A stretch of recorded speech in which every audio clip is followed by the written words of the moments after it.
સુરતમાં સાયબર ફ્રોડના નાણાં સગે વગે કરતા આરોપીઓની સુરત સાયબર ક્રાઇમ સેલ પોલીસે ધરપકડ કરી.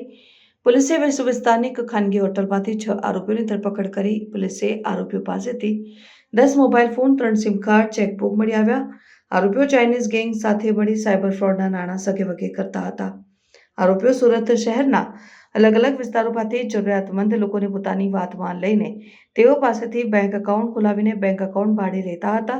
જે સમયે સમગ્ર એકાઉન્ટની ડિટેલ ચાઇનીઝ ગેંગને આપતા હતા અને જે પૈસા એકાઉન્ટમાં આવતા હતા તેને ટ્રેક ન કરી શકાય તેની માટે ISDTનો પણ ઉપયોગ કરવામાં આવતો હતો. હાલ સમગ્ર મામલે પોલીસે તમામ આરોપીઓની ધરપકડ કરી આગળની કાર્યવાહી હાથ ધરી છે.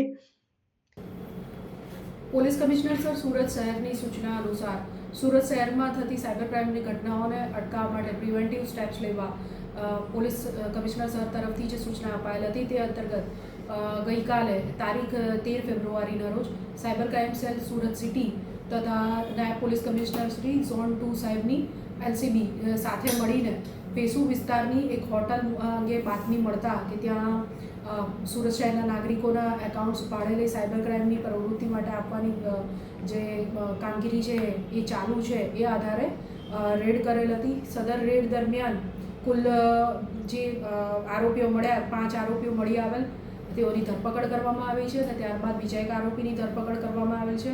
એ જોતાં કુલ 6 આરોપીઓની હાલ ધરપકડ કરવામાં આવી છે, જેમાં શિવમ પ્રતાપસિંહ મૂળ રહેવાસી આઝમગઢ UP, ધર્મારામ કેવારામ ચૌધરી મૂળ રહેવાસી જોધપુર રાજસ્થાન, મોહમ્મદ બાદશાહ ઉર્ફે શાફિર મૂળ રહેવાસી કટિહાર બિહાર અને હાલ ગુજરાતમાં સુરત શહેરમાં. ત્યારબાદ મોહમ્મદ સમીર અનવર અલી મૂળ રહેવાસી સુરત, સુનિલ પ્રેમારામ બિશ્નોઈ મૂળ રહેવાસી જોધપુર રાજસ્થાન અને યશ રાજેન્દ્રભાઈ ભાડજા મૂળ રહેવાસી ગુજરાત હાલ સુરત. આટલા ઈસમોની ધરપકડ કરવામાં આવેલ છે. પ્રાઇમરી ઇન્વેસ્ટિગેશન અને પૂછપરછ દરમિયાન એવું ધ્યાને આવેલ છે કે આ જે ઈસમો છે એમાં મૂળ ગેંગ લીડર બાદશાહ ઉર્ફે બાદશાહ ખાન ઉર્ફે શાફિર દ્વારા બીજા ગેંગ મેમ્બર્સ સાથે મળીને દેશના અલગ અલગ રાજ્યોમાંથી સાયબર ક્રાઇમ આચરવા માટે શિવમ, સુનિલ અને ધર્મા વગેરેને અહીંયા બોલાવવામાં આવેલ હતા અને યશ ભાડજા પણ તેમાં સામેલ છે.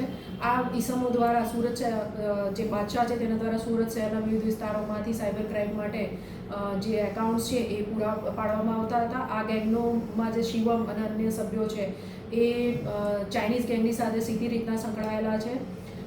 સાયબર ક્રાઇમના જે પણ નાણાં આવે એ ઉપાડવાની કામગીરી બાદશાહ દ્વારા કરવામાં આવતી હતી અને ત્યારબાદ આ નાણાંને ટ્રેક ન કરી શકાય એ માટે USDT ખરીદવાની જે પ્રવૃત્તિ છે એ પણ કરવામાં આવતી હતી અને તે દ્વારા સાયબર ક્રાઇમના નાણાંને ટ્રેક ન કરી શકાય એ રીતનું જે કામ છે એ આ લોકો કરતા હતા. વધુ તપાસ હાલ ચાલુ છે. એકાઉન્ટ કેવી રીતે મેળવતા હતા આરોપીઓ? બાદશાહ જે છે જે મૂળ બિહારનો રહેવાસી છે એ અહીંયા એણે બહારના ઈસમોને બોલાવીને અહીંયા સુરત શહેરમાં રહેવાની હોટલમાં વ્યવસ્થા કરેલ હતી. અલગ અલગ નાગરિકોને ઓળખમાં પોતાના ઓળખીતા હોય, કોઈ એમની મજબૂરી હોય એવા જે એકાઉન્ટ હોલ્ડર્સ મળ્યા એમને બોળવીને કે તમને કંઈ નહીં થાય એ રીતના એમની પાસેથી એકાઉન્ટ્સ પહેલાં તો મેળવવામાં આવતા હતા. એકાઉન્ટને લિંક સિમ કાર્ડ મેળવવામાં આવતું હતું. ત્યારબાદ એ જે ડિટેલ્સ છે એ શિવમ અને ધર્માને પૂરી પાડવામાં આવતી હતી. આ બંને સુરતમાં વેસુ વિસ્તારમાં જે હોટલમાં રોકાયેલા હતા બંને જે ગેંગના સંપર્કમાં હતા એટલે એ લોકો દ્વારા ચાઇનીઝ ગેંગને આ એકાઉન્ટ્સ પૂરા પાડવામાં આવતા હતા. આ એકાઉન્ટની અંદર સાયબર ક્રાઇમના નાણાં આવે એટલે ચાઇનીઝ ગેંગ દ્વારા આ જે